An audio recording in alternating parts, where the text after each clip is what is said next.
నమస్తే, జై Shriram. Welcome to my channel. నేను మీ సుధీష్ రెడ్డి.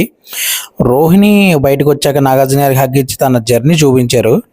నిజంగానే శివంగి జర్నీ అంటే శివంగి జర్నీ అప్ప. నాకు ఇప్పటి వరకు నామినేట్ అయిన వాళ్ళు ఎవరి జర్నీ కూడా ఎంత ఎగ్జైట్మెంట్ అనిపించలేదు, ఒక టేస్టీ తేజ తప్ప. ఈవిడ జర్నీ ఆయన్ని మించి ఉంది, నెక్స్ట్ లెవెల్లో అనిపించింది నాకైతే మాత్రం. సూపర్. యాక్చువల్లీ ఈవిడ ఎలిమినేట్ అవ్వాల్సిన క్యాండిడేటే కాదు, బట్ అన్ఫార్చునేట్లీ మన జనాలు ఓట్ వేయలేదు, అది అందుకే ఈవిడ నామినేట్ అయిపోయింది.